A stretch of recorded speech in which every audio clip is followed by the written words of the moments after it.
ಆದ್ಯಾಗೆ ಸರ್ಜರಿಯ ಮೂಲಕ ಕಣ್ಣು ಮರುಜೋಡಣೆಯಾಗಿ ತನ್ನ ದೃಷ್ಟಿಯನ್ನು ಮತ್ತೆ ಪಡೆದುಕೊಳ್ಳುತ್ತಾಳೆ. ಎಲ್ಲರ ಖುಷಿಯ ಉದ್ಗಾರ ಹೊರಗೆ. ಫೋನ್ ಅಲ್ಲೇ ಇದ್ದ ಸೋಹನ್ಗೂ ಕೇಳಿಸಿತು.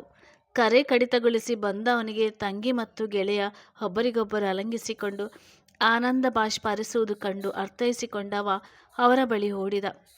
ಓಡುವಾಗ ಪ್ರಕೃತಿಗೆ ಡ್ಯಾಶ್ ಹೊಡೆದುಕೊಂಡು ಹೋದ. ಬೀಳುವವಳನ್ನು ಸೃಷ್ಟಿ ಸಂಭಾಳಿಸಿದಳು. ಇವತ್ತು ಒಳ್ಳೆ ಗಲಿಗೆಯಲ್ಲಿ ಎದ್ದಿದ್ಯಾ ಮಗನೇ, ಇಲ್ಲದೇ ಇದ್ದರೆ ಕತೆನೇ ಬೇರೆ ಆಗ್ತಿತ್ತು ಅಂತ ಕೋಪದಲ್ಲಿ ಗುಣುಗಿದಳು. ಆದ್ಯ ಅಂತ ಖುಷಿಯಲ್ಲಿ ಕರೆದ. ಅಣ್ಣ ಎಂದು ಅವನ ತೋಳಿಗೆ ಬಿದ್ದಳು. ಹೇ ಪುಟ್ಟ, ಕಣ್ ಕಾಣ್ತಾ ಇದೆ ಅಲ್ವಾ, ದೇವರೇ ಅಂತೂ ಕಣ್ ತೆರೆದ ಸ್ವಾಮಿ ಅಂತ ಬಿಗಿದಪ್ಪಿ ತಾನು ಅಳತೊಡಗಿದ. ಕ್ಷಣಗಳ ನಂತರ ಅಗಸ್ತ್ಯನು ಅವರನ್ನು ಅಪ್ಪಿಕೊಂಡ. ಮೂವರ ಸಂಗಮ ಅಲ್ಲಿದ್ದವರ ಕಣ್ಣಲ್ಲೂ ನೀರು ತರಿಸಿತು. ಡಾಕ್ಟರ್, ಎಲ್ಲರೂ ಖುಷಿಯಲ್ಲಿದ್ದಾರೆ ಈಗ, ಆಮೇಲೆ ಎಲ್ಲ ಎಕ್ಸ್ಪ್ಲೇನ್ ಮಾಡಿ ಮಾತನಾಡಿದರಾಯಿತು ಅಂತ ಸಿಸ್ಟರ್ಗೆ ಕೆಲ ಸಲಹೆ ಸೂಚನೆಗಳನ್ನು ಕೊಟ್ಟು ಹೊರ ನಡೆದರು. ಅವರ ಹಿಂದೆ ಸ್ಟಾಫ್ಗಳೆಲ್ಲ ಹೋದರು. ಇನ್ನು ಉಳಿದದ್ದು ಮನೆಯವರಷ್ಟೇ. ಎಲ್ಲರೂ ಸುತ್ತುವರೆದರು. ಆ ನಿಗೂಡಿದ ಕಣ್ಣಿನಿಂದಲೇ. ಅಗಸ್ತ್ಯನ ಹೆಗಲ ಮೇಲೆ ಕೈ ಇಟ್ಟ ತಾತ, ಏನ್ರೋ ಇದು, ಈ ಥರ ಅಳ್ತಿದ್ದೀರಾ, ಖುಷಿ ಪಡುವ ಸಮಯ ಹೇಳಿ ಅಂದಾಗ ಮೂವರು ಎದ್ದು ನಿಂತರು. ಸೋಹನ್ಗೆ ಖುಷಿ ತಡೆಯಲಾಗದೆ ಆದ್ಯಾನ ಗಟ್ಟಿಯಾಗಿ ಬಳಸಿ ನಿಂತಿದ್ದ. ಯಾರೋ ಅಳುವ ಹಾಗೆ ಇಲ್ಲ. You know what, I hate tears ಅಂತ ಎಲ್ಲರಿಗೂ ಹೇಳಿ ತಾನೇ ಗಳಗಲನೆ ಅತ್ತ. ಲೋ ಸಾಕು ಮಗನೆ, ನೀನೇ ಹೀಗಾದರೆ ಹೇಗೆ, ನೋಡು, ಬಿ ಸ್ಟ್ರಾಂಗ್, ಎಲ್ಲರೂ ಅಳ್ತಾ ಇದ್ದಾರೆ ನೋಡು ಅಂದರು ಅಖಿಲೇಶ್. ಓಕೆ ಪಪ್ಪ ಅಂತ ಕಣ್ಣೊರೆಸಿಕೊಂಡು, ಮುದ್ದು, ನೀ ಇವರನ್ನು ಯಾರೂ ನೋಡಿಲ್ಲ ಅಲ್ಲ ನನ್ನ, ಅಗಸ್ತ್ಯ ಬಿಟ್ಟು ಅಂದಾಗ, ಇಲ್ಲ ಬ್ರೋ, ನಾನು ಹೇಳ್ತೀನಿ ಕೇಳು ಅಂದ. ಹೇ ಬಿಡು, ಅವಳೇ ಕಂಡು ಹಿಡಿತಾಳ ನೋಡೋಣ ಅಂತ ಅಮ್ಮಮ್ಮ ಶಾಂತಲ್ ಅವರು ಹೇಳಿದರು. ಓಕೆ ಲೆಟ್ ಸ್ಟಾರ್ಟ್ ಮುದ್ದು ಅಂತ ಭುಜ ಬಳಸಿ ನಿಂತ ಅಣ್ಣನಿಗೆ ಹೊರಗಿ ಅಗಸ್ತ್ಯನನ್ನು ಒಮ್ಮೆ ಕಣ್ಣು ತುಂಬಿಕೊಂಡು, ಅಗಸ್ತ್ಯ, ನಿನ್ನ ಫ್ಯಾಮಿಲಿ ಅಲ್ವಾ ಇವರೆಲ್ಲ ಅಂದಳು. ಹೌದು ಆದ್ಯ ಅಂದ ಖುಷಿಯಿಂದ. ವಾವ್, ಎಷ್ಟೊಂದು ಜನ, ನಾನೇ ಹೇಳ್ತೀನಿ, ನೀವೆಲ್ಲ ಕರೆಕ್ಟ್ ಅನ್ಬೇಕು ಅಂದಳು. ಅವರ ಬಳಿ ಯಾವುದೇ ಸಂಕೋಚ ಇಲ್ಲ. ಮನೆಯಲ್ಲೇ ಎಲ್ಲರ ಬಳಿ ಮಾತಾಡಿ ಗೊತ್ತು, ನೋಡಿರಲಿಲ್ಲ ಅಷ್ಟೇ. ಫಸ್ಟ್ ಇವರು ಅಮ್ಮಮ್ಮ, ತಾತ, ಇನ್ನು ಇವರೆಲ್ಲ ಯಾರಿರ್ಬೋದು ಅಂತ ತನ್ನ ತೋರು ಬೆರಳಿನಿಂದ ಗದ್ದವನ್ನು ತಟ್ಟುತ್ತಾ, ನಾ ವಾಯ್ಸ್ ಮೂಲಕ ಹೇಳ್ತೀನಿ, ನೀವೆಲ್ಲ ನನ್ನ ಹೆಸರು ಹೇಳಿ ಒಮ್ಮೆ, ಓಕೆ ಎಂದಾಗ ಓಕೆ ಅಂದರು. ಎಲ್ಲರ ಧ್ವನಿ ಗ್ರಹಿಸಿದ ನಂತರ, ಇವರು ದೊಡ್ಡ ಅಂಕಲ್ ಆ್ಯಂಡ್ ಅಮ್ಮ, ಇವರು ಅಗಸ್ತ್ಯನ ಅಮ್ಮ ಅಪ್ಪ, ಇವರು ಚಿಕ್ಕು ಅಂಕಲ್ ಆ್ಯಂಡ್ ಚಿಕ್ಕಿ, ಇದು ಸೃಷ್ಟಿಯ ಪ್ರಕೃತಿ, ಧ್ರುವಿ, ಹಿಮಾನಿ, ಅಥರ್ವ, ಪ್ರದ್ಯುಮ್ನ, ರಾಜಿ ಆಂಟಿ, ಇವರ ಅನಿತಾ ಅಕ್ಕ, ಇದು ಹರ್ಷಿತಾ ಅಕ್ಕ, ಕಾವ್ಯ ಅಂದಳು.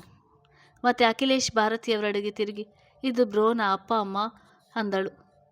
ಅವನಿಗೆ ಮಾತ್ರ ಅಪ್ಪ ಅಮ್ಮ ಅಲ್ಲ, ನಿನಗೂ ಅಷ್ಟೇ ಕಂದ ಅಂತ ಪ್ರೀತಿಯಿಂದ ಭಾರತಿಯವರು ಹಣೆಗೆ ಮುತ್ತನಿಟ್ಟರೆ ಅಖಿಲೇಶ್ ತಲೆ ನೆವರಿಸಿದರು. ಓಹ್, ಎಲ್ಲರಿಗೂ ಖುಷಿಯಾಯಿತು. ಸರಿ, ಇನ್ನೇನು ಮನೆಗೆ ಹೋಗುವುದಾ ಅಂದಳು ಪ್ರಕೃತಿ. ಅದಕ್ಕಿಂತ ಮುಂಚೆ ಒಂದು ಕೆಲಸ ಇದೆ ಅಂದಾಗ ಎಲ್ಲರಿಗೂ ಆಶ್ಚರ್ಯ ಆಯಿತು, ಅಗಸ್ತ್ಯ ಒಬ್ಬನನ್ನು ಬಿಟ್ಟು. ಏನದು ಸೋಹನ್? ಬಾತ್ರೂಮ್ನಲ್ಲಿದ್ದ ಕನ್ನಡಿ ಥರ ಹೇಳಿ ಅಧ್ಯಾನ ಅದರ ಮುಂದೆ ನಿಲ್ಲಿಸಿದ. ನೋಡಿ ಬೆಚ್ಚಿದವಳು ಅಗಸ್ತ್ಯನ ತೋಳಿಡಿದು ನೋವು ಅಂತ ಕಿರುಚುತ್ತಾ ಹಿಂದೆ ಹೋದಳು, ತನ್ನ ಮುಖವನ್ನು ಮುಚ್ಚುತ್ತಾ. ಎಲ್ಲರೂ ಗಾಬರಿಯಾಗಿ ನೋಡತೊಡಗಿದರು. ಯಾರು ಈ ಸಂದರ್ಭವನ್ನು ಅವಳು ಹೇಗೆ ಎದುರಿಸಬಹುದೆಂದು ಯೋಚನೆಯೂ ಮಾಡಿರಲಿಲ್ಲ. ಅವಳು ಸಮಾಧಾನಿಸುತ್ತಲೇ, ಆದ್ಯ ನೋಡು, ಗಾಬರಿ ಆಗಬೇಡ, ಕಳೆದು ಹೋಗಿರುವುದು ಫಾಸ್ಟ್, ಇದು ಪ್ರೆಸೆಂಟ್, ನಿನ್ನ ಲೈಫ್, ಇದೇ ಸತ್ಯ, ಬಾ ನೋಡು ಸರಿಯಾಗಿ ನಿನ್ನನ್ನೇ, ಇದೇ ಲಾಸ್ಟ್, ಯಾವತ್ತೂ ಭಯಪಡಬಾರ್ದು ಅಂತ ತಾನೇ ಕನ್ನಡಿ ಮುಂದೆ ನಿಲ್ಲಿಸಿದ. ಹೆದರುತ್ತಲೇ ತನ್ನ ಮುಖವನ್ನು ಸ್ಪರ್ಶಿಸುತ್ತಾ ತನ್ನ ಕಣ್ಣುಗಳನ್ನು ನೋಡಿದಳು. ತನ್ನ ಪ್ರಿಯವಾದ ನೀಲು ಕಣ್ಣುಗಳ ಬದಲು ಕಪ್ಪು ಕಣ್ಣುಗಳು.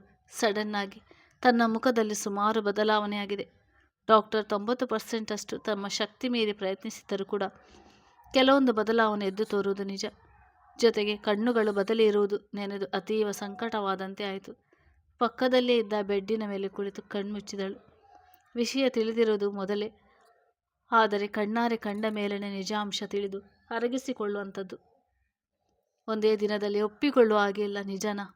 ಸಮಯ ಬೇಕು. ಎಲ್ಲರೂ ಅವಳ ಪಾಡಿಗೆ ಬಿಟ್ಟರು. ಸ್ವಲ್ಪ ಹೊತ್ತು ಅಸಲು ಸಿಸ್ಟರ್ ಬಂದು ಡಿಸ್ಚಾರ್ಜ್ ಹೇಳಿದ್ದಾರೆ ಆದ್ಯಾಗೆ. ಅದಕ್ಕಿಂತ ಮೊದಲು ಡಾಕ್ಟರ್ ಜೊತೆ ಮಾತಾಡಿ ಹೋಗಿ ಅಂದರು. ಸರಿ ಎಂದು ಗೆಳೆಯರಿಬ್ಬರ ಜೊತೆ ಅನಿತಾ ಸಿಸ್ಟರ್ ಜೊತೆ ಡಾಕ್ಟರ್ ಕ್ಯಾಬಿನ್ಗೆ ಹೋದರು.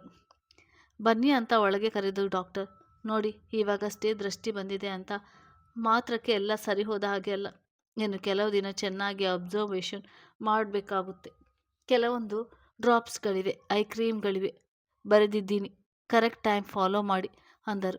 ಇವರೆಲ್ಲ ಓಕೆ ಶ್ಯೂರ್ ಸರ್ ಅಂದರು. ಸುಮ್ಮನೆ ಕುಳಿತಿದ್ದವಳ ಬಳಿ ಬಂದ ಗೆಳೆಯರು, ಇವಾಗ ಹೇಗಿದೆ, ಓಕೆನಾ? ನೋ ಟೆನ್ಷನ್, ನೋ ಫಿಯರ್ ಅಲ್ವಾ ಅಂದಾಗ, ಪರವಾಗಿಲ್ಲ, ಸ್ವಲ್ಪ ಸಮಯ ಬೇಕು ಹೊಂದಿಕೊಳ್ಳೋಕ್ಕೆ, ನನ್ನ ಹೊಸ ಜೀವನಕ್ಕೆ ಅಂತ ನಿರ್ಭಾವುಕಳಾಗಿ ಹೇಳಿದಳು. ಖಂಡಿತ, ಟೇಕ್ ಯುವರ್ ಓನ್ ಟೈಮ್ ಅಂದು ಹುರಿದಂಬಿಸಿದರು. ಅಂತೂ ಎಲ್ಲ ಡಿಸ್ಚಾರ್ಜ್ ಪ್ರೊಸೀಜರ್ಸ್ ಮುಗಿಸಿ ಮನೆಗೆ ಹೊರಟರು.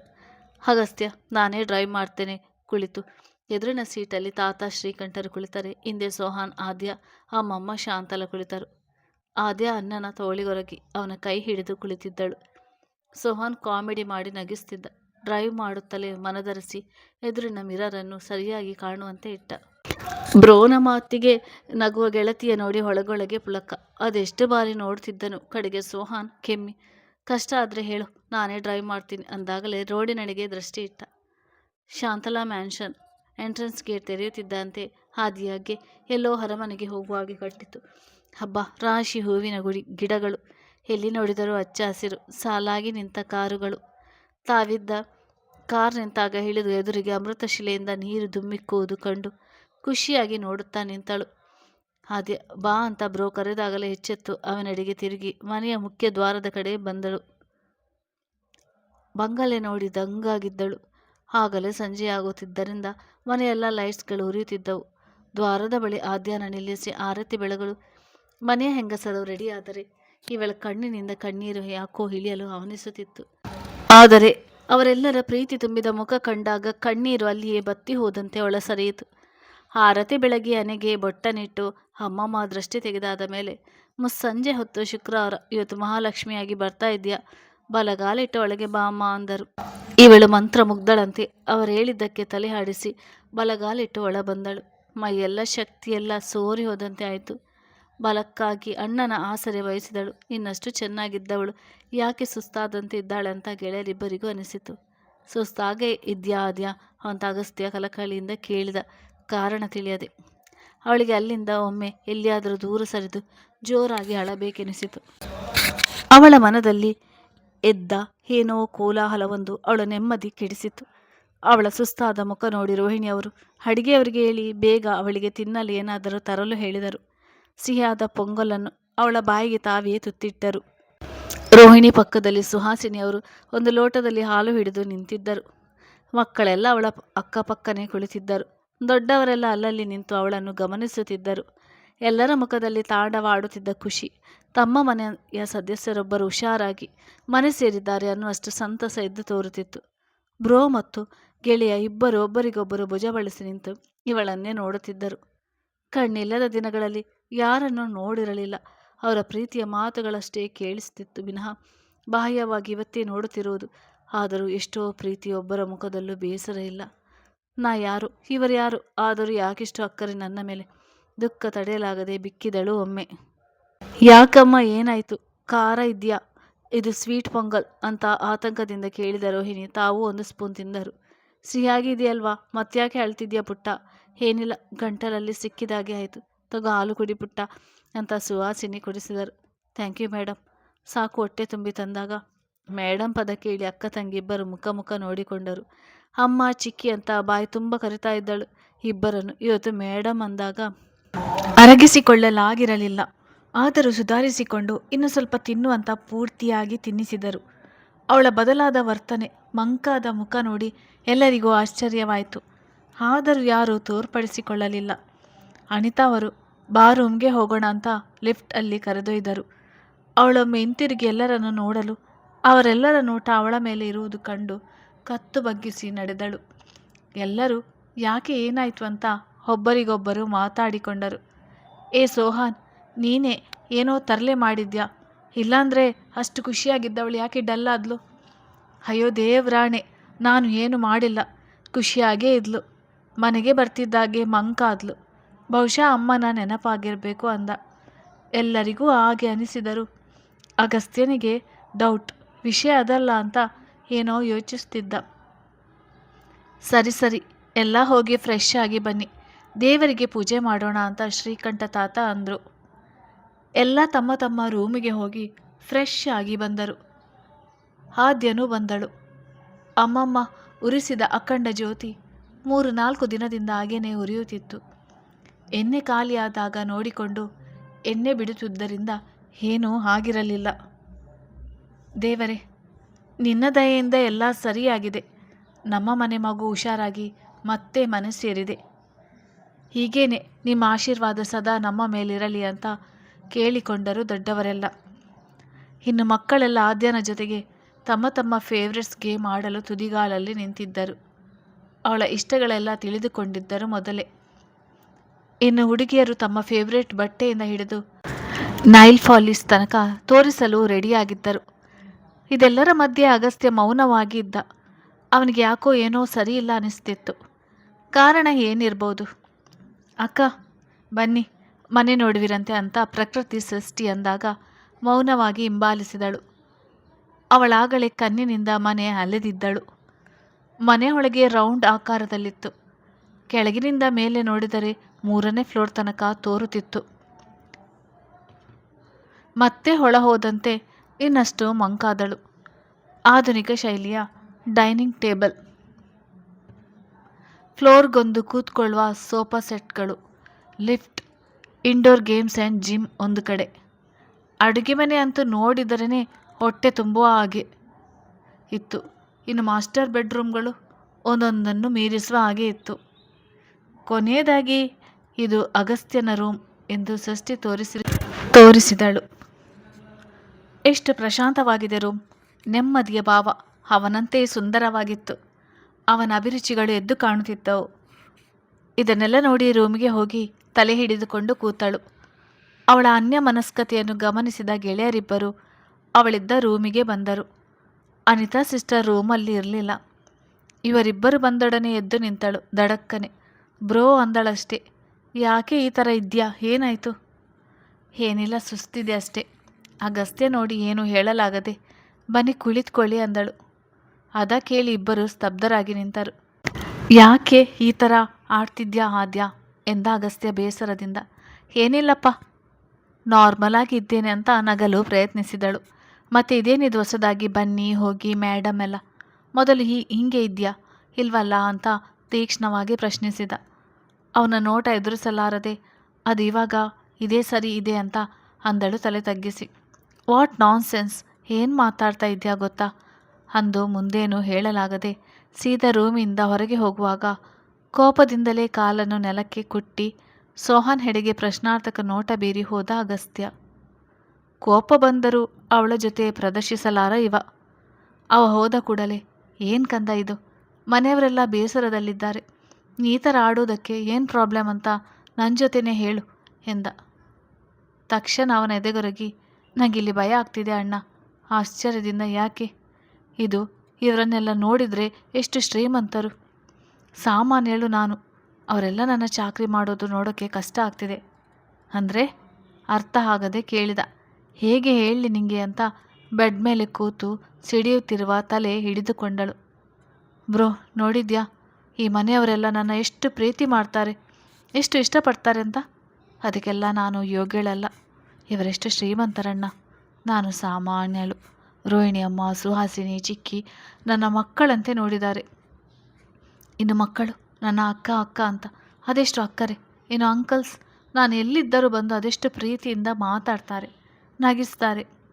ಇನ್ನು ತಾತ ದೇವರ ಕಥೆಯನ್ನೆಲ್ಲ ಹೇಳುವವರು, ಅಮ್ಮಮ್ಮ ಅವರ ತೊಡೆ ಮೇಲೆ ಮಲಗಿಸಿಕೊಳ್ಳುವರು. ಅಗಸ್ತ್ಯ ಅಂತೂ ನನ್ನ ನೆರಳಿನ ಥರ ನೋಡಿಕೊಂಡಿದ್ದಾನೆ.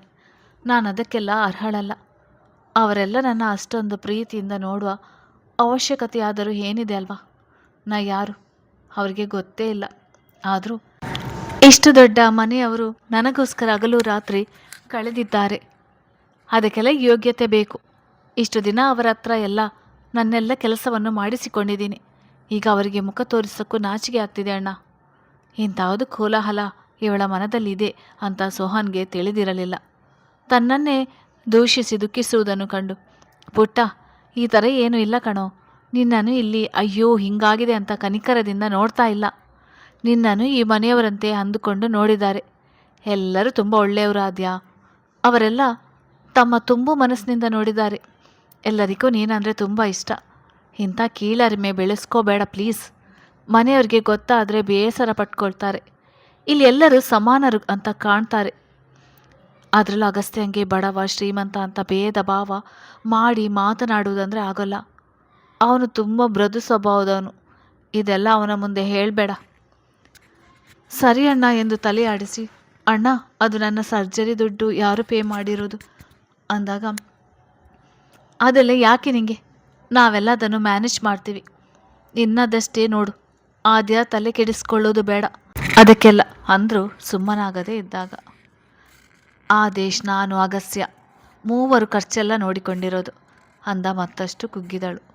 ಅದ ಕೇಳಿ ಏನು ಮಾಡೋದು, ಈ ಮನೆಯವರ ಋಣ ನನ್ನ ಮೇಲೆ ಇಷ್ಟೊಂದಿದೆ, ಹೇಗೆ ತೀರಿಸುವುದಂತೆಲ್ಲ ಯೋಚಿಸಿ, ಅಣ್ಣ ನಾನು ನಿಮ್ಮನೆಗೆ ಬರಲ್ಲ, ನನ್ನ ತಂಗಿ ಅಂದ್ಕೊಂಡಿದ್ದೆ ಅಲ್ವಾ, ಅದಕ್ಕೆ ಬರ್ತೀನಿ ನಿನ್ನ ಜೊತೆ ಪೆದ್ದಾಗಿ ಏನೋ ಹೇಳತೊಡಗಿದಾಗ, ಆದ್ಯ ನನಗೆ ಕೋಪ ಬರ್ತಿದೆ, ಎಲ್ಲ ಸರಿಯಾಗಿದೆ ಇವಾಗಷ್ಟೇ, ಮತ್ತೇನಿದು ಅದು ಇದು ರಗಳೆ ನಿಂದು, ಅದು ಇನ್ನೂ ಈ ಮನೆಯವರಿಗೆ ಭಾರ ಆಗಿರೋಕ್ಕೆ ಇಷ್ಟ ಇಲ್ಲ ಬ್ರೋ ಅಂತ ಸಣ್ಣದಾಗಿ ನುಡಿದಳು. ಆದರೂ ಅದು ಕೇಳಿಸಿತು ಬಾಗಿಲಿನಲ್ಲಿ ನಿಂತ ಅಗಸ್ತ್ಯನಿಗೆ. ಮತ್ತೇನು ಹೇಳಲು ಬಂದವ ಇವರುಗಳನ್ನೆಲ್ಲ ಮಾತಾಡಿದ ಅಷ್ಟು ಮಾತೆಲ್ಲ ಕೇಳಿಸಿಕೊಂಡಿದ್ದ. ಆಯ್ತಾ ಅಣ್ಣ ತಂಗಿ ಮಾತುಕತೆ ಎಲ್ಲ, ಇನ್ನೇನಾದರೂ ಇದೆಯಾ ಅಂದ ಧ್ವನಿ ಕೇಳಿ ಬಾಗಿಲಿನಡೆ ನೋಡಲು ಕೈ ಕಟ್ಟಿ ನಿಂತ ಇವರನ್ನೇ ದುರ್ಗಟ್ಟಿ ನೋಡುವುದು ಕಂಡಿತು. ಆದ್ಯಾಗೆ ಗಂಟಲು ಪಸೆ ಹಾರಿತು. ನೋಡು, ಆವಾಗಲಿಂದಲೂ ಏನೋ ಅರ್ಥ ಇಲ್ಲದೆ ಮಾತಾಡ್ತಾಳೆ, ನಿನ್ನ ಫ್ರೆಂಡ್ ನನಗೂ ಸಮಜಾಯಿಷಿ ಕೊಟ್ಟು ಸಾಕಾಯಿತು, ನೀನೇ ಸರಿ ಮಾಡು ಎಂದವ ರೂಮ್ನಲ್ಲಿದ್ದ ಚೇರ್ ಮೇಲೆ ಕೂತ ತಲೆ ಮೇಲೆ ಕೈ ಹೊತ್ತು. ಅವ ರೂಮಿನೊಳಗೆ ಬಂದಾಗ ಮತ್ತೆ ಎದ್ದು ನಿಂತಳು. ಸುಮ್ಮನೆ ಕೂತ್ಕೊಳ್ತೀಯಾ ಇಲ್ವಾ ಇವಾಗ ಗದರಿ ಅಂದಾಗ ಮತ್ತೆ ಗೊಂಬೆಯಂತೆ ಪಟ್ಟನೆ ಕೂತಳು. ಅದ ನೋಡಿ ಗೆಳೆಯರಿಬ್ಬರಿಗೂ ನಗು ಬಂದರೂ ಸುಮ್ಮನಾದರು. ಅವಳ ಮುಂದೆ ಚೇರ್ ಒಂದನ್ನು ಎಳೆದು ಕೂತ ಅಗಸ್ತ್ಯ. ಈಗ ಹೇಳು ನಿನ್ನ ಸಮಸ್ಯೆ ಅಂತ, ಅದೇನು ದೊಡ್ಡ ಋಣ ಅಂತೆಲ್ಲ ದೊಡ್ಡದಾಗಿ ಮಾತಾಡಿದಾಗೆ ಇತ್ತು, ವಾಪಸ್ ಮಾಡ್ತೀಯ ಅದೆಲ್ಲ ಏನು ಅಂತ ತೀಕ್ಷ್ಣವಾಗಿ ನೋಡಿದವನ ನೋಟವ ಎದುರಿಸಲಾಗದೆ ಎರಡು ಕೈಗಳ ಬೆರಳುಗಳನ್ನು ಒಸೆದುಕೊಂಡು ಉಜ್ಜಿಕೊಳ್ಳಲಾರಂಭಿಸಿದಳು. ಏನೋ ವಾಯ್ಸ್ ಬರ್ತಿಲ್ಲ ಈಗ, ನಾನಿಲ್ಲದೆ ಇದ್ದಾಗ ಅಷ್ಟೊಂದು ಮಾತಾಡ್ತೀಯಾ ಮತ್ತೆ ಅಂದಾಗಲಂತೂ ಗಲಿಬಿಲಿಗೊಂಡು ಕೊರಳಲ್ಲಿದ್ದ ಸರವನ್ನು ಬಾಯಿಗಿಟ್ಟು ಕಚ್ಚಲು ಶುರು ಮಾಡಿದಳು. ಇಬ್ಬರು ಅವಳನ್ನೇ ನೋಡುತ್ತಿದ್ದರು. ಅವಳ ಬದಲಾಗುತ್ತಿರುವ ಹಾವಭಾವ ತೀರ ಟೆನ್ಷನ್ ಆದಾಗ ಹೀಗೆ ಮಾಡುತ್ತಿದ್ದಳು. ಅವಳ ಸರ ಕಚ್ಚುವುದು, ಉಗುರು ಕಡಿಯುವುದಕ್ಕೆ ಕೈ ಒಸೆದುಕೊಳ್ಳುವುದು ಇದು ಇಬ್ಬರಿಗೂ ತಿಳಿದ ವಿಷಯವೇ. ಸೋನುಗೂ ಆಸ್ತಾಗೂ ನೋಡಿ ನಗು ಉಕ್ಕಿ ಬಂದರೂ ಸುಮ್ಮನೆ ತಡೆ ಹಿಡಿದು ಕೂತಿದ್ದರು. ಸ್ವಲ್ಪ ಕಾಡಿಸುವ ಅಂತ. ಸುಮಾರು 1 ಕೋಟಿಯಷ್ಟು ಖರ್ಚಾಗಿದೆ ನೀ ಹಾಸ್ಪಿಟಲ್ ಜಾಯಿನ್ ಆದಾಗಿನಿಂದ. ಇನ್ನು ಎಷ್ಟು ಲೆಕ್ಕಕ್ಕೆ ಸಿಗದೇ ಇರುವ ಬಿಲ್ಗಳಿವೆ, ಬೇಕಾ ನೋಡ್ತೀಯಾ ಅಂದಾಗಲಂತೂ ಉಗುರು ಕಡಿಯತೊಡಗಿದಳು. ಅದ್ಯಾಕೆ ಉಗುರು ತಿಂತೀಯಾ, ಹಸಿವಾಗ್ತಾ ಇದೆಯಾ ಮತ್ತೆ ಕಾಡಿದ. ಇನ್ನೇನು ಲಾವರಸ ಹುಕ್ಕಿ ಹರಿದು ತನ್ನಗಾಗಿ ಬೀಳುವ ಹನಿಯಂತೆ ಕಣ್ಣೀರು ತುಂಬಿ ದುಮ್ಮಿಕ್ಕಲು ಅವನಿಸುತ್ತಿತ್ತು. ಇಬ್ಬರಿಗೂ ಬೇಸರವಾಯಿತು ಅದ ನೋಡಿ. ಜಾರಿದ ಕಣ್ಣ ಹನಿಯನ್ನು ಒರೆಸಿದ ಅಗಸ್ತ್ಯ ಅವಳ ಕೈ ಹಿಡಿದು, ಇವಾಗಷ್ಟೇ ಹುಷಾರಾಗಿದ್ಯಾ, ಯಾಕೆ ಅಷ್ಟೆಲ್ಲ ಯೋಚಿಸ್ತೀಯ, ನಾವೆಲ್ಲ ಯಾರು, ಎಲ್ಲರೂ ಒಂದೇ ಅಲ್ವಾ, ನಮ್ಮ ನಡುವೆ ಈ ದುಡ್ಡು ಅಂತಸ್ತು ಶ್ರೀಮಂತಿಕೆ ಋಣದ ಮಾತೆಲ್ಲ ಯಾಕೆ, ಅದೆಲ್ಲ ಕಣ್ಣಿಗೆ ಕಾಣಿಸುವಂಥದ್ದು, ಕಣ್ಣಿಗೆ ಕಾಣದೆ ಅದಕ್ಕಿಂತಲೂ ಮೀರಿ ಮೇಲಿರುವ ಹೃದಯವಂತಿಕೆ ಮನುಷ್ಯತ್ವ ಅಲ್ವಾ, ಅದೆಲ್ಲ ನಿನಗೆ ಚೆನ್ನಾಗಿ ಅನುಭವ ಆಗಿದೆ ಅಂದ್ಕೊಳ್ತೀನಿ ಈಗಾಗಲೇ, ಮತ್ತ್ಯಾಕೆ ಈ ಯೋಚನೆ ಎಲ್ಲ ಮೃದುವಾಗಿ ಅಂದಾಗ ಕಣ್ಣೆತ್ತಿ ನೋಡಲು ಯಾವ ಭಾವನೆಯನ್ನು ತೋರ್ಪಡಿಸದೆ ಬರೀ ಅಕ್ಕರೆ ಪ್ರೀತಿಯೊಂದೇ ತೋರುವ ಕಣ್ಣುಗಳು. ಛೆ, ನಾನು ಎಷ್ಟು ಯೋಚಿಸಿದೆ ಒಂದು ಗಳಿಗೆ, ಇವರಿಗೆಲ್ಲ ಎಷ್ಟೊಂದು ನೋವಾಯಿತೋ ಏನೋ ಅಂದುಕೊಂಡು ತಡೆಯಲಾಗದೆ ಎದ್ದಳು. ಅದ ನೋಡಿ ಅವನು ಎದ್ದ. ಮಾತನಾಡಲ್ವಾ ನನ್ನ ಜೊತೆ ಅಂದಾಗ ಅಷ್ಟರವರೆಗೆ ಒಳಗೊಳಗೆ ದುಃಖಿಸುತ್ತಿದ್ದವಳು ತಿರುಗಿ ಅವನನ್ನು ಅಪ್ಪಿ, ಐ ಆಮ್ ಸಾರಿ ಅಗಸ್ತ್ಯ, ನಿಂಗೆ ಮತ್ತು ಮನೆಯವರಿಗೆ ತುಂಬಾ ಹರ್ಟ್ ಮಾಡಿದೆ ನಾನು ಅಲ್ವಾ, ಕ್ಷಮಿಸ್ತೀಯ ನನ್ನ ಅಂದಳು. ಸಾರಿ ಎಲ್ಲ ಯಾಕೆ, ನಿನಗೆ ಅರ್ಥ ಆದರೆ ಸಾಕು ಅಂದು ಅವಳನ್ನು ಬಳಸದೆ ಬರೀ ತಲೆ ಸವರಿದ. ತುಸು ಸಮಾಧಾನಗೊಂಡ ನಂತರ ಹಿಂದೆ ಸರಿದಳು.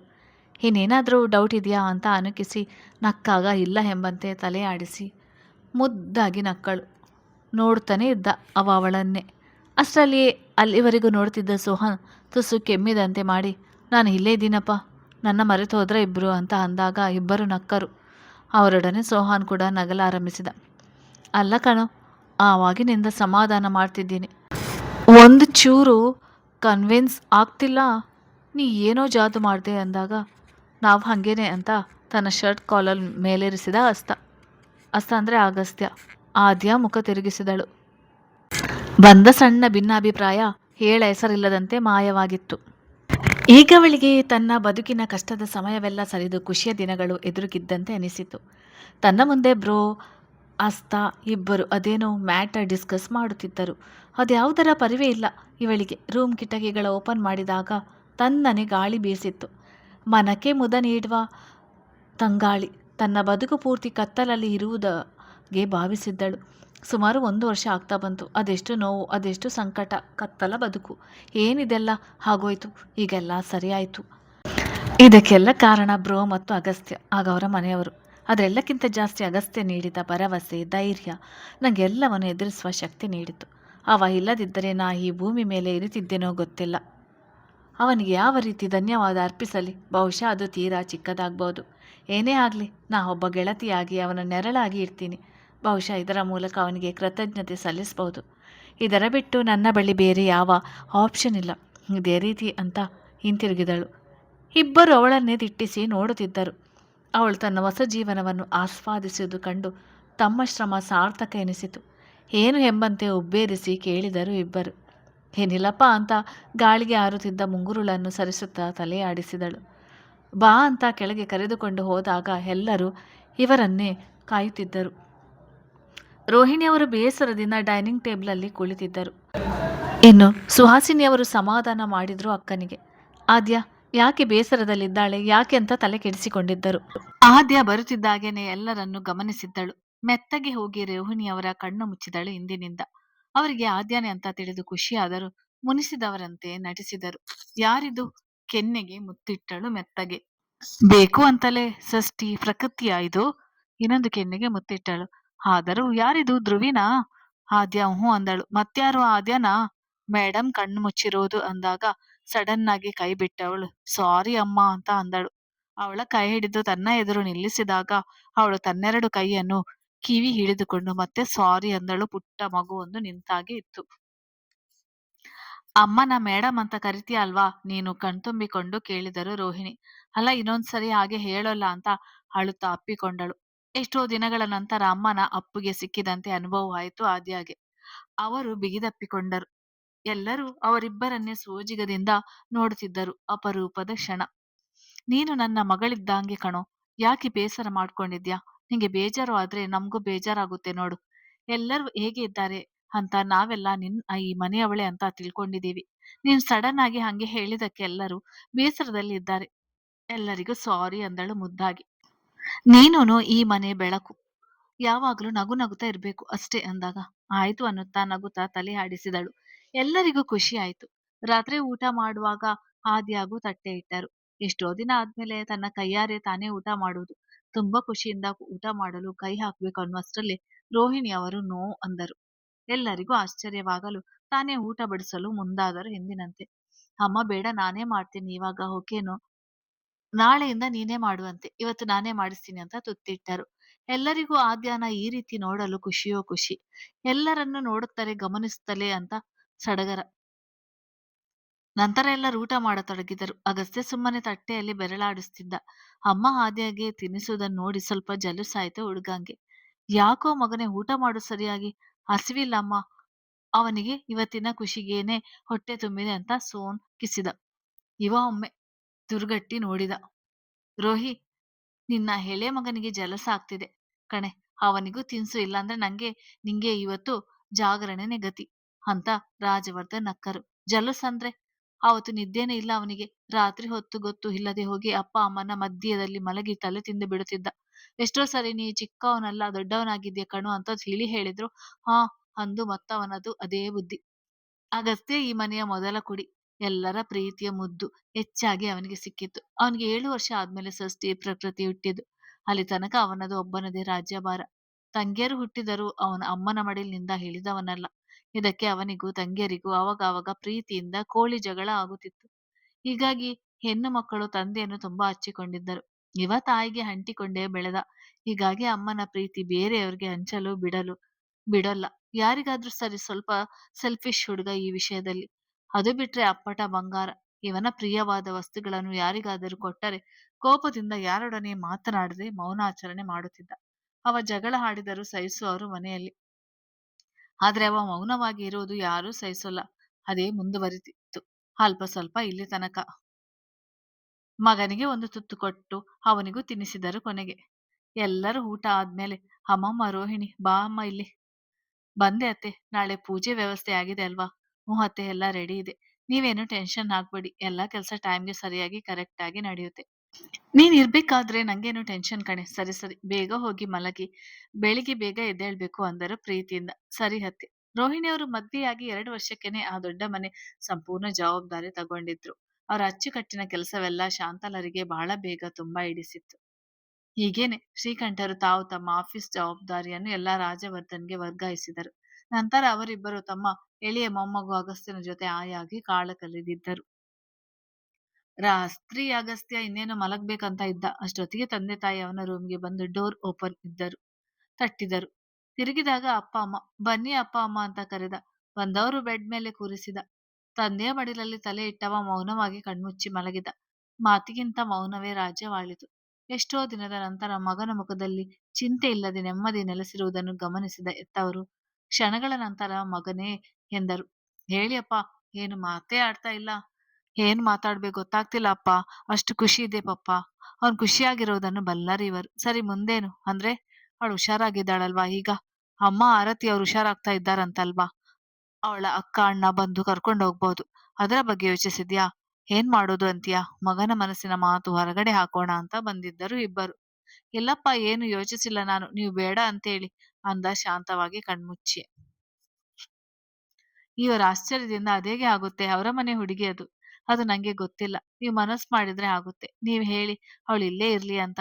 ಅವ್ರು ಖಂಡಿತ ಒಪ್ತಾರೆ. ಅವಳು ಇಲ್ಲೇ ಇರೋ ಹಂಗೆ ನೋಡು. ಜವಾಬ್ದಾರಿ ನಿಮ್ಮದು ಅಂದ ಮೊಂಡನಂತೆ.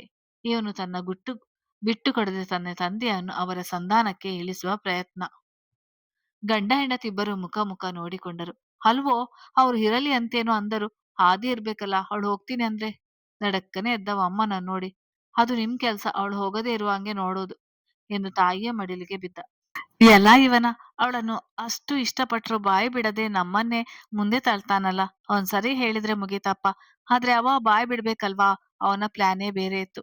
ಅವಳ ಒಪ್ಪಿಗೆ ಪಡೆದೆ ಮುಂದೆ ಹೋಗುವುದು ಅಂತ. ವಿಷಯ ಅದಲ್ಲ ಮಗನೇ. ಎಷ್ಟು ದಿನ ಅಂತ ಇರ್ತಾಳೆ? ನಾಳೆ ಅಥವಾ ನಾಡಿದ್ದು ಹೋಗ್ಬೇಕಲ್ವಾ? ಗೊತ್ತಿಲ್ಲಮ್ಮ. ಇಷ್ಟು ದಿನ ನಮ್ ಜೊತೆನೇ ಇದ್ಲು. ಇವಾಗ ಸಡನ್ ಆಗಿ ಹೋಗುವುದು ಅಂದ್ರೆ ಬೇಸರ ಆಗುತ್ತೆ. ಹಾರತಿ ಮ್ಯಾಮ್ ಹುಷಾರಾದ್ಮೇಲೆನೆ ಅವಳು ಇಲ್ಲಿಂದ ಹೋಗೋಕೆ ಆಗೋದು. ಆದೇಶ್ ಇನ್ನು 3-4 ತಿಂಗಳು ಆಗುತ್ತೆ ಬರೋಕೆ. ಇನ್ನು ಹರ್ಷಿತಾ ಅಕ್ಕನಿಗೆ ಚಿಕ್ಕ ಮಗು ಜೊತೆಗೆ ಹಾಸ್ಪಿಟಲ್ ಜವಾಬ್ದಾರಿ ಎಲ್ಲ ಇದೆ. ಅವರೇ ಇಲ್ಲಿರಲು ಸಮ್ಮತಿಸಿದ್ದು ಅಂತ ದೀರ್ಘ ಉಸಿರಿಳಿದ. ಹೌದಾ? ಹಾಗಾದ್ರೆ ಇನ್ನು 3-4 ತಿಂಗಳು ನಮ್ ಜೊತೆಯಲ್ಲೇ ಇರ್ತಾಳ ಆದ್ಯ ಅಂತ ರೋಹಿಣಿ ಖುಷಿಯಿಂದ ಹೇಳಿದರು. ಹೌದಮ್ಮ. ಪತ್ನಿಯ ಖುಷಿ ಕಂಡು ಉಬ್ಬೇರಿಸಿದರು. ಏನದು ಅಷ್ಟು ಖುಷಿಯಾಗಿದ್ಯಾ? ಅಷ್ಟೊಂದು ಇಷ್ಟನಾ ಅವಳಂದ್ರೆ? ಹೌದ್ರಿ. ಆಯ್ತು, ನೀ ಮಲ್ಕೋ ಅಪ್ಪ ಅಂತ ಹೊರಟರು ಇಬ್ಬರು. ಏನ್ರಿ ಇವನು ಬಾಯಿ ಬಿಡಲ್ಲ ಅಂತಾನೆ. ಇರಲಿ ಬಿಡು ರೋಹಿ, ನೋಡೋಣ. ಇನ್ನೂ ಟೈಮ್ ಇದೆ. ಈಗ್ಲೇ ನಾವು ಮುಂದುವರಿಯೋದು ಬೇಡ. ಮುಜುಗರ ಆಗ್ಬೋದು ಅವನಿಗೆ. ಅಷ್ಟರಲ್ಲಿ ಬ್ಲಾಂಕೆಟ್ ಹಿಡ್ದು ರೂಮ್ ಒಳಗೆ ಬಂದ ಸೋನು ಅವನಿದ್ದ ರೂಮಿನಿಂದ. ಅದು ನಿದ್ದೆ ಬರ್ತಿಲ್ಲ ಅಂಕಲ್, ಅದಕ್ಕೆ ಇಲ್ಲಿ ಬಂದೆ ಅಂದ ಸಪ್ಪೆ ಮುಖದಲ್ಲಿ. ಸರಿ ಹೋಯ್ತು, ಹೋಗಿ ಬಿದ್ಕೊಳ್ಳಿ ಇಬ್ಬರು ಒಟ್ಟಿಗೆ ಅಂದು ನಗುತ್ತಾ ಹೊರ ನಡೆದರು. ಅವರು ಹೋದ ಕೂಡ್ಲೆ ಡೋರ್ ಹಾಕಿಕೊಂಡವ ಚಂಗನೆ ಅಗಸ್ತ್ಯನ ಮೇಲೆ ಬಿದ್ದ. ಹೇ ಬಿಡೋ ಹಬ್ಬ, ನನ್ನ ಮೂಳೆ ಮುರಿದು ನಿನ್ ಕೈಲಿ ಆಪರೇಷನ್ ಮಾಡೋ ಪ್ಲಾನಾ? ಖುಷಿಗೆ ಮಗ ಎಕ್ಸೈಟ್ಮೆಂಟ್. ನಮ್ಗೂ ಖುಷಿನೇ ಆದ್ಯ ಹುಷಾರಾಗಿರೋದು. ಆದ್ರೆ ನಿನ್ನ ತರ ಕುಣಿಯೋಕಾಗೋಲ್ವಾ ನಂಗೆ? ಆದ್ರೆ ಖುಷಿಗೆ ಅಳೋಕೆ ಆಗುತ್ತಲ್ವಾ? ಕೆಣಕಿದ. ಹೇ ನಿನ್ನ. ನೋಡ್ದೆ ಕಣಪ್ಪ, ಹಾಸ್ಪಿಟಲ್ನಲ್ಲಿ ಅಷ್ಟು ಜನ ಇದ್ರು ಇಬ್ರು ಅಪ್ಪಿಕೋ ಚಳವಳಿ ಮಾಡಿ ಆನಂದ ಬಾಷ್ಪ ಹರಿಸೋದು. ನಾನೇನಾದ್ರೂ ಅವಾಗ ಬಂದಿಲ್ಲ ಅಂದ್ರೆ ಮುತ್ತು ಕೊಟ್ಟೇ ಬಿಡ್ತಿದ್ದೆ ಅಲ್ವೇನೋ ಅಂತ ರೇಗಿಸಲು ಶುರುವಾದಾಗ ನಿಂದೊಂದು ಯಾವಾಗ ಏನು ಎತ್ತ ಅಂತ ನೋಡದೆ ಮೂಗು ತೋರಿಸ್ತೀಯಾ ಎಲ್ಲದಕ್ಕೂ. ಅಷ್ಟು ಹೇಳುವಾಗ ಮುಖ ಕೆಂಪಾಯ್ತು ಆ ಹುಡ್ಗಂಗೆ. ಅದು ಬಿಡು, ಎಲ್ಲ ಸಾಲ್ವ್ ಆಯ್ತಲ್ವಾ? ಇನ್ನು ಪ್ರಪೋಸ್ ಮಾಡೋದು ಯಾವಾಗ? ಏನು ನಿಂದು? ಯಾರ್ಗೆ ಪ್ರಪೋಸ್? ಹಾ, ನಂಗೆ.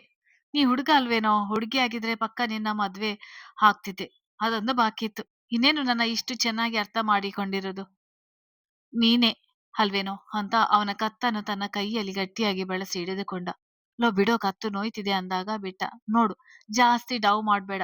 ನಾನ್ ಹೇಳಿದ್ದು ನಿಂದು ಅದೆಂದು ಲವ್ ವಿಷಯ. ಇನ್ನೂ ಒಂದ್ ಸೈಡ್ ಲವ್ ಅಲ್ವಾ? Slow moving.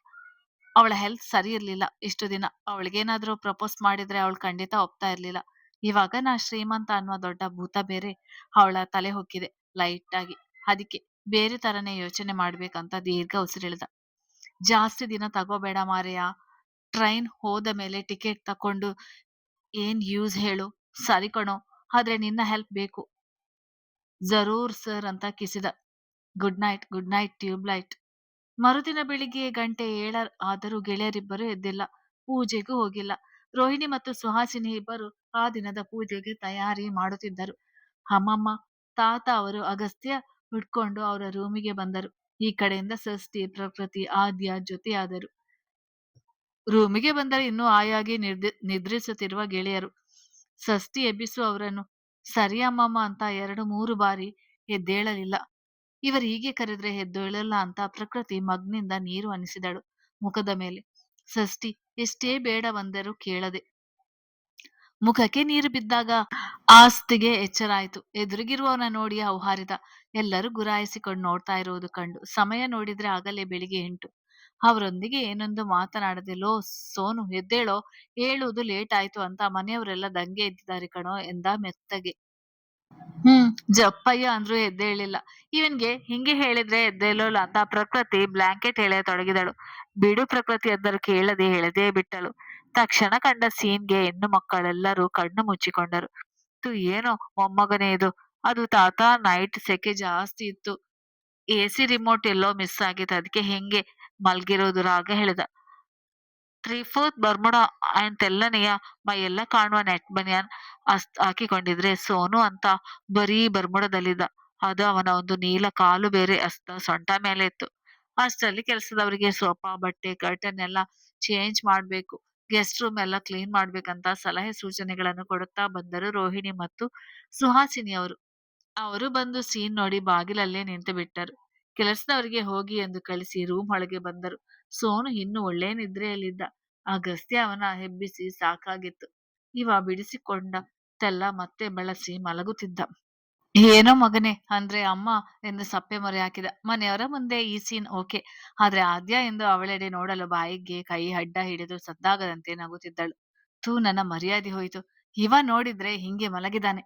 ಅಷ್ಟರಲ್ಲಿ ತಾತ ಅವರ ಬಳಿ ಇದ್ದ ವಾಕಿಂಗ್ ಸ್ಟಿಕ್ ತಕೊಂಡು ಮತ್ತೆ ಸೋನು ಮೇಲೆ 2 ಏಟು ಕೊಟ್ಟರು ಮೆತ್ತಗೆ. ಅಪ್ಪ ಯಾರಿದು? ನಂಗೆ ಬೆಳಿಗ್ಗೆ ಬೆಳಿಗ್ಗೆನೆ ಮುಂದೆ ಏನೋ ಹೇಳುತ್ತಾ ಎದುರಿಗಿರುವವರನ್ನು ನೋಡಿ ದಂಗಾದ. ಮತ್ತೆ ಕನ್ಫರ್ಮ್ ಮಾಡಿಕೊಳ್ಳಲು ಕೈ ಜಿಗುಟಿ ನೋಡಿದರೆ ಅವರೇ. ಕಡೆ ಒಮ್ಮೆ ನೋಡಿದವನೇ ತಲೆ ಕೆಳಗಡೆ ಹಾಕಿದ. ಅವನ ನಿದ್ದೆ ಎಲ್ಲ ಹಾರಿ ಹೋಗಿತ್ತು. ಷಷ್ಠಿ ಅವನ ಅವಸ್ಥೆ ನೋಡಲಾಗದೆ ಟವಲ್ ಒಂದನ್ನು ಎತ್ತಿ ಅವನ ಮೇಲೆ ಎಸೆದಳು. ಅದ್ಯಾವ ಜನ್ಮದಲ್ಲಿ ಗಂಡ ಹೆಂಡತಿಯಾಗಿ ಹುಟ್ಟಿದ್ರೋ, ಈ ಜನ್ಮದಲ್ಲಿ ಗೆಳೆಯರಾಗಿ ಹುಟ್ಟಿ ನಮಗೆ ನೋಡ್ಬಾರ್ದೆಲ್ಲ ನೋಡುವಾಗಾಗಾಯ್ತು. ಇವರನ್ನು ಕಟ್ಟಿಕೊಳ್ಳುವವರು ಅದ್ಯಾವ ಜನ್ಮದ ಪಾಪ ಮಾಡಿದ್ರು ಅಂತ ಅಮ್ಮಮ್ಮ ಗೊಣಗಿದರು. ಎಲ್ಲರ ಮುಂದೆ ಹೋಲ್ಸೇಲ್ ಆಗಿ ಮಾನ ಮರ್ಯಾದೆ ಹರಾಜಾಗ್ತಿದ್ರೆ ಇವರಿಬ್ಬರು ಅವರ ಮುಂದೆ ಎದ್ದೇಳಲು ಆಗದೆ ಬ್ಲಾಂಕೆಟ್ ಮುಚ್ಚಿಕೊಂಡು ಮುದ್ರಿ ಕುಳಿತಿದ್ದರು. ಅಷ್ಟರಲ್ಲಿ ರಾಜವರ್ಧನ್ ಮತ್ತು ಹರ್ಷರ ಧ್ವನಿ ಅವನ ರೂಮಿಗೆ ಹತ್ತಿರ ಆದಂತೆ ಕೇಳಿಸಿತ್ತು. ಬೇಗ ಎದ್ದೇಳಿ ಪಪ್ಪ ಬಂದ್ರು, ರೋಹಿಣಿ ಅವರು ಅನ್ನಲು ಚಂಗನೆ ಹಾಸಿಗೆಯಿಂದ ಎದ್ದ ಅಗಸ್ತ್ಯ ಬಾತ್ರೂಮ್ಗೆ ಓಡಿದ. ತನ್ನ ಟವೆಲ್ ಹಿಡಿದು ರಪ್ಪನೆ ಬಾಗಿಲು ಮುಚ್ಚಿಟ್ಟಿದ್ದ. ಸೋನು ಕೂಡ ಓಡಿದ ಅವನಿಂದೆ. ಅಸ್ತು ಡೋರ್ ತೆಗೆಯು ಅಂದಾಗೆ ತೆಗೆದವ ಗೆಳೆಯನನ್ನು ಬಚಾವ್ ಮಾಡಲು ಇವನ ಕೈ ಹಿಡಿದು ಒಳಗೆ ಎಳೆದುಕೊಂಡು ಬಿಟ್ಟ. ಅಲ್ಲಿಗೆ ಅಲ್ಲಿದ್ದವರ ಕಣ್ಣು ಬಾಯಿ ಇದ್ದಷ್ಟು ಅಗಲ ಆಯ್ತು. ಏನ್ ಹುಡ್ಗರು ಅಂತ ಅಮ್ಮ ನಗುತ್ತಿದ್ದಂತೆ ಇಲ್ಲೇನ್ ಮಾಡ್ತಾ ಇದ್ದೀರಾ ಅಂತ ಅಂದರು ವರ್ಧನ್ ಸಹೋದರರು. ಅದು ಮಕ್ಕಳು ಇನ್ನು ಕೆಳಗಡೆ ಬಂದಿರ್ಲಿಲ್ಲ ರೀ, ಅದಕ್ಕೆ ನೋಡೋಣ ಅಂತ ಬಂದ್ವಿ ಅಂತ ತಡಬರಿಸ್ತಾ ರೋಹಿಣಿ ಅವರು. ಹೌದೌದು ಅಂತ ಎಲ್ಲರೂ ಅಂದರು. ಅದು ಸರಿ, ಎಲ್ಲೋದ್ರು ಅವರಿಬ್ಬರು? ಇಲ್ಲಿ ಇಲ್ಲ, ಬಹುಶಃ ಜಿಮ್ಗೆ ಹೋದ್ರು ಅಂತ ಅನಿಸುತ್ತೆ ಪಪ್ಪ ಅಂತ ಪ್ರಕೃತಿ ನುಡಿದಳು. ಸರಿ ಸರಿ, ಜಾಸ್ತಿ ವಹಿಸಿಕೊಂಡು ಬರುವುದೇನೋ ಬೇಡ. ಎಷ್ಟೊತ್ತು ಆಯ್ತು ಸ್ನಾನಕ್ಕೆ ಹೋಗಿ. ಇಬ್ಬರಿಗೂ ಬೇಗ ಸ್ನಾನ ಮುಗಿಸಿ ಬಂದು ನನ್ನ ಕಾರಣಕ್ಕೆ ಹೇಳು. ಮತ್ತೆ ಇಬ್ಬರಿಗೂ ಹಾಫ್ ಡೇ ಲೀವ್ ಹಾಕೋಕೆ ಹೇಳು. ಇನ್ನು ಇಲ್ಲೇ ನಿಂತ್ಕೊಂಡು ಏನ್ ಮಾಡ್ತಾ ಇದ್ದೀರಾ? ಕೆಳಗೆ ಅರ್ಚಕರು ಬಂದಿದ್ದಾರೆ ಅನ್ನುತ್ತಾ ಕೆಳ ಹೋದರು. ಓ ಹೌದಾ ಎಂದು ದೊಡ್ಡವರೆಲ್ಲ ದೌಡಾಯಿಸಿದರೆ ಚಿಕ್ಕವರೆಲ್ಲ ಮುಖ ಮುಖ ನೋಡಿಕೊಂಡರು. ಪಪ್ಪಂಗೆ ನಾವು ಸುಳ್ಳು ಹೇಳಿದ್ರು ಗೊತ್ತಾಗುತ್ತೆ ಕಣೆ. ನೆಕ್ಸ್ಟ್ ಟೈಮ್ ಈ ಡಬ್ಬಾ ಸುಳ್ಳು ಏನ್ ಹೇಳ್ಬೇಡ ಕಣೆ ಅಂದಳು ಷಷ್ಠಿ ನಗುತ್ತಾ. ಅದು ನಿಜಾನೇ ಅಂದಳು ತಲೆ ಕೆಡವುತ್ತಾ ಪ್ರಕೃತಿ. ಬನ್ನಿ ಆದ್ಯಕ್ಕ, ಅದು ಅವರಿಬ್ಬರು ಒಂದೇ ಬಾತ್ರೂಮ್ನಲ್ಲಿ ಅಲ್ಲಿ ಅಂತ ರಾಗ ಹೇಳಿದಳು. ಅವರದು ಇದ್ದಿದೆ ಯಾವಾಗ್ಲೂ. ಕಾನಾ, ಪೀನಾ, ಸೋನಾ ಎಲ್ಲ ಒಟ್ಟಿಗೆ. ಹೌದು, ಬನ್ನಿ ನಾವು ನೀವು ಪೂಜೆಗೆ ರೆಡಿ ಆಗೋಣ. ನಿಮಗೋಸ್ಕರವೇ ಮೃತ್ಯುಂಜಯ ಹೋಮ ಮಾಡಿಸಿರೋದು. ಸರಿ ಎಂದು ಮೆತ್ತಗೆ ತಲೆಯಾಡಿಸಿ ಆದ್ಯ ಪದೇ ಪದೇ ತಿರುಗಿ ಅಗಸ್ತ್ಯ ರೂಮಿನಡೆಗೆ ನೋಡುತ್ತಾ ಬಂದಳು. ಪುರೋಹಿತ್ ಮನೆಯಲ್ಲಿ ಮೃತ್ಯುಂಜಯ ಹೋಮ ಇಟ್ಟಿದ್ದರು ಆದ್ಯಗಾಗಿ. ಬಾತ್ರೂಮ್ನಿಂದ ಮಿಂದು ಬಂದ ಗೆಳೆಯರಿಬ್ಬರು ಒಬ್ಬರಿಗೊಬ್ಬರು ಮುಖ ನೋಡಿ ಕಿಸಕ್ಕನೆ ನಕ್ಕರು. ಅಂತೂ ಇಂತೂ ತುಂಬ ದಿನಗಳಿಂದ, ಇಲ್ಲ ವರ್ಷಗಳಿಂದ ಕಾಪಾಡಿಕೊಂಡು ಬಂದಿದ್ದ ತಮ್ಮ ಮಾನ ಮರ್ಯಾದೆ ಮನೆಯವರ ಮುಂದೆ ಹರಾಜಾಗಿ ಹೋಗಿತ್ತು. ಆದ್ಯ ಏನಂದುಕೊಂಡಳೋ ಏನೋ ಅಂತ ಅಗಸ್ತ್ಯ ಆಗಲೇ ತಲೆ ತಿಂದು ಬಿಟ್ಟಿದ್ದ. ಇವನಿಗೂ ಷಷ್ಠಿನ ಹೇಗೆ ಎದುರಿಸುವುದಂತ ಟೆನ್ಷನ್. ಬಾಯ್ಬಿಟ್ಟು ಹೇಳುವಂಗಿಲ್ಲ. ಅಂತೂ ಇಂತೂ ಸೋಹನ್ ಅಗಸ್ತ್ಯ ರೆಡಿಯಾಗಿ ಕೆಳಗೆ ಬರುವಷ್ಟರಲ್ಲಿ ಎಲ್ಲರೂ ಗಡಿಬಿಡಿಯಿಂದ ಓಡುತ್ತಿದ್ದರು. ದೊಡ್ಡವರೆಲ್ಲ ಪೂಜೆ ತಯಾರಿಯಲ್ಲಿ ಮುಳುಗಿದ್ದರು. ಅರ್ಚಕರಿಗೆ ಬೇಕಾದ ಪೂಜೆ ಸಾಮಾನು ಕೊಡುತ್ತಿದ್ದರು. ರೋಹಿಣಿ, ಸುಹಾಸಿನಿ, ರಾಜೇಶ್ವರಿ ಇಡೀ ತಲೆಯವರು ಅಲ್ಲೇ ಕುಳಿತು ಪೂಜೆ ವ್ಯವಸ್ಥೆ ನೋಡುತ್ತಿದ್ದರು. ಹೆಣ್ಣು ಮಕ್ಕಳೆಲ್ಲ ಡ್ರೆಸ್ಸಿಂಗ್ ಮೇಕಪ್ ಅಂತ ಅವರದ್ದೇ ಲೋಕ. ಮಕ್ಕಳಿಗೆ ಇವತ್ತು ಸ್ಕೂಲ್ ಕಾಲೇಜ್ ರಜಾ ಅಂತ ಖುಷಿ. ಷಷ್ಠಿ, ಪ್ರಕೃತಿ ಇಬ್ಬರು ಎಷ್ಟೇ ಬೇಡವೆಂದರೂ ಸೀರೆ ಉಡಿಸಿದ್ದು ಆದ್ಯಾಗೆ. ಲೈಟ್ ಆಗಿ ಮೇಕಪ್ ಬೇರೆ ಮಾಡಿದ್ದರು. ರೋಹಿಣಿ ಅವರು ನೋಡಿ ಲಟಿಕೆ ತೆಗೆದು ಅವಳಿಗೆ ನೆಕ್ಲೆಸ್ ಒಂದನ್ನು ಹಾಕಿದರು ಬಲವಂತದಿಂದ. ಕೆಳಗಿಳಿದು ಬಂದವನಿಗೆ ಯಾರೋ ಸೀರೆ ಇಟ್ಟು ನಿಂತಿರುವುದು ಕಂಡಿತು. ಪ್ರಕೃತಿ ಫೋಟೋ ತೆಗಿತಾ ಇದ್ದಳು. ಇವ ಯಾರೆಂದು ನೋಡಲು ಬಲಗೈ ತಂತಾನೆ ಎದೆ ಮೇಲೆ ಹೋಯ್ತು. ಎದೆ ಬಡಿತ ತುಸು ಏರುಪೇರು ಆದಂತೆ ಫೀಲ್ ಆಯ್ತು ಹೀರೋಗೆ. ಫುಲ್ ಮಿಂಚುತ್ತಿದ್ದ ಹುಡುಗ. ಬಿಳಿ ರೇಷ್ಮೆ ಪಂಚೆ ಶರ್ಟ್, ಅಲ್ಲಿ ಎಡಭುಜ ಮೇಲೆ ಶಲ್ಯ. ಸೋಹನ್ ಕೂಡ ಹಾಗೆ ರೆಡಿಯಾಗಿದ್ದ. ಬಂದ ಹುಡುಗರಿಗೆ ಅಮ್ಮನ ನೆಟಿಕೆ ದೃಷ್ಟಿ ತೆಗೆದಿದ್ದರು. ಆದ್ಯ ಕಡೆ ತಿರುಗಿದ ಮತ್ತೆ ಕಡು ನೇರಳೆ ಬಣ್ಣದ ಜರಿ ಸೀರೆ, ಕೂದಲನ್ನು ತುರುಬು ಕಟ್ಟಿ ಹಾಕಲಾಗಿತ್ತು. ಅವಳ ಹಾಲು ಮೈಬಣ್ಣ ಎದ್ದು ಕಾಣುತ್ತಿತ್ತು. ತುಟಿಯಲ್ಲಿ ಸಣ್ಣ ನಗು ಸಾಕು ಸೌಂದರ್ಯ ಇಮ್ಮಡಿಸಲು. ಅದು ಅಗಸ್ತ್ಯ ಎದುರಿಗೆ ಬರಲು ಪರಿಪೂರ್ಣವಾಯಿತು. ತುಂಬಾ ಚೆನ್ನಾಗಿ ಕಾಣುತ್ತಿದ್ಯಾ ಆದ್ಯ ಅಂದ. ಅಗಸ್ತ್ಯನ ಮೆಚ್ಚುಗೆ ನೋಟವ ಎದುರಿಸಲಾಗದೆ ಥ್ಯಾಂಕ್ಸ್ ಎಂದು ತುಸು ನಾಚಿಕೆಯಿಂದಲೇ ಅಲ್ಲಿಂದ ಎಸ್ಕೇಪ್ ಆಗಿ ಬಂದ ಆದ್ಯ. ಅಕ್ಕ, ಸ್ವಲ್ಪ ಹೊತ್ತು ಗಾರ್ಡನ್ ಹೋಗೋಣವಾ ಅಂದಳು ಅನಿತಾ. ಸರಿ ಬಾ, ಏನ್ ಕೆಲ್ಸ ಇಲ್ಲ ಈಗ ಅಂತ ಅಲ್ಲೇ ಗಾರ್ಡನ್ ಅಲ್ಲಿ ಒಂದೆರಡು ರೌಂಡ್ ಸುತ್ತಿದರು. ಅಷ್ಟರಲ್ಲಿ ಕಾರೊಂದು ಬಂದು ಗೇಟ್ ಪ್ರವೇಶಿಸಿ ಮನೆ ಮುಂದೆ ನಿಂತಿತು. ಎಲ್ಲರೂ ಖುಷಿಯಿಂದ ಕಿರುಚಿದರು. ಮಕ್ಕಳಂತೂ ಹೋ ಅಂತ ದೊಡ್ಡ ಗದ್ದಲವನ್ನೇ ಸೃಷ್ಟಿಸಿದರು. ಅಕ್ಕ, ಯಾರೋ ಬಂದಿದ್ದಾರೆ ಬಾ ಅಂತ ಮನೆಯ ಬಳಿ ಬಂದರು. ಬಂದಿರುವುದು ಗಂಡಸು. ಆತನ ಬೆನ್ನು ಅಷ್ಟೇ ಕಾಣಿಸುತ್ತಿತ್ತು. ಮನೆಯ ಸದಸ್ಯರೆಲ್ಲರೂ ಸಂತಸದಿಂದ ಬಂದವರ ಮುಂದೆ ಬಂದು ನಿಂತರು. ಅಮ್ಮಮ್ಮ ಆರತಿ ತಟ್ಟೆ ಹಿಡಿದಿದ್ದರು. ಆದ್ಯ ಯಾರಿವರು ಅಂತ ಕುತೂಹಲದಿಂದ ಆ ವ್ಯಕ್ತಿ ಬಳಿ ಸಮೀಪಿಸಿ ಬಿಟ್ಟಳು. ಕತೆ ಮುಂದುವರಿಯುತ್ತದೆ.